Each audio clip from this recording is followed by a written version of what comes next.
Hi. So our today's topic is eukaryotic gene structure with promoter. So in this diagram here I have presented the structure of eukaryotic gene, which is just a representation of gene structure.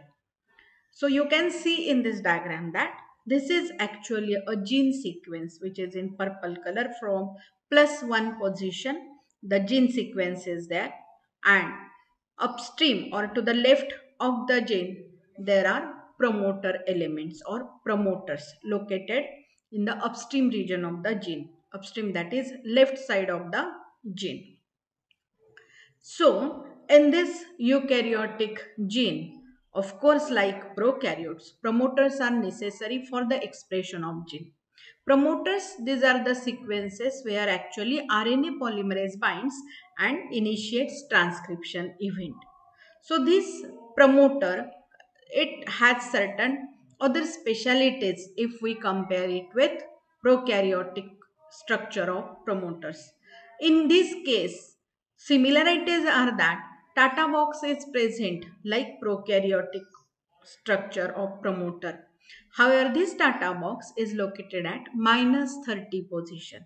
-30 position, that is, it is located in the left side of the gene, and if the first base to be transcribed is denoted by +1, then to the left is -1 and -30 is the position of the Tata box. In case of prokaryotes, the position is -10.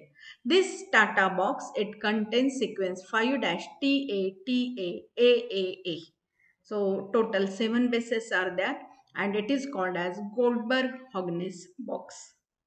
Actually, from -1 to -50 region, the elements which are located and which promote initiation of transcription, they are called as core promoters. So core promoters are the sequences which are located from -1 to -50 region upstream, whereas from -50 to -200, promoter proximal elements which support initiation of transcription event along with promoters, they are called as promoter proximal elements. For example, cat box, this GC box, these are promoter proximal elements. So this cat box, it is located at -75 position, whereas this GC element, it is located at -90 position. So these are promoter proximal elements. Many such proximal elements have been identified, and along with Tata box, there is combination of core promoters and proximal promoter elements which actually control a rate of transcription. Which combination is present, depending on that transcription is actually occurring in the cell. These core promoters, in some cases, Tata boxes are not present. But in those genes, instead of Tata box, some initiator sequences are present. These are different one.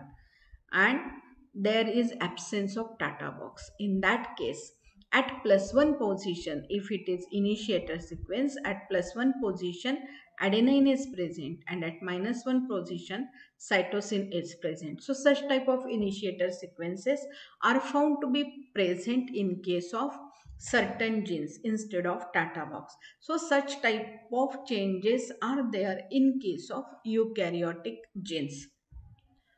Apart from this, located away from this promoter, core promoter and promoter proximal elements, some 1000 to 2000 nucleotides away, some enhancer elements are present, which actually support in the transcription initiation process, or from there they regulate this process. So they are present on both the sides, that is, they are present on upstream side also and on downstream side also. So these elements which are located away but still enhance the process of transcription, they are called as enhancers. So core promoters, promoter proximal elements and enhancers together are responsible for the control of expression of a gene. Sometimes this data box is found to be absent in some genes, and instead of it initiator sequences are there. So these core promoters, proximal elements of core promoters and enhancers, these are the sequences, whereas one more factor is responsible for transcription process, or transcription initiation process rather we should say, and these are called as transcription activating proteins. So these are activator proteins which activate the process of transcription. And in presence of those proteins, or with the support of those proteins, actually process of transcription is initiated. When transcription is initiated exactly from the +1 side, you can see over here that there is located this gene or a region which is actually going for transcription. This gene itself is actually splitted into different regions called as exons. These are splitted genes. This is feature of eukaryotic gene that it is splitted. This is not seen in case of prokaryotes. In case of eukaryotes, most of the times gene is splitted and it is intervened by certain non-coding regions called as introns. So here you can see that this gene, it has been splitted by two introns and it is splitted into three exons. Exons, that is sequences which are expressed, whereas introns are intervening sequences. So these exon 1, exon 2, exon 3, they come together to form actually mRNA, which is a mature mRNA.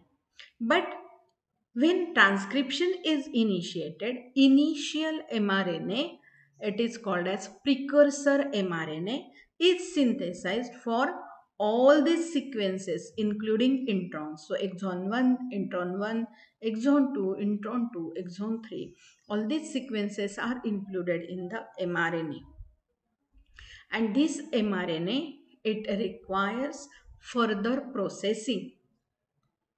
This processing we are going to study in a different topic or in different video, but still at the primary level I can say that this mRNA, whenever it is being synthesized, whenever 20 to 30 nucleotides are added, immediately its 5' end is actually capped with the help of 7-methyl guanosine, and this cap is added to 5' end.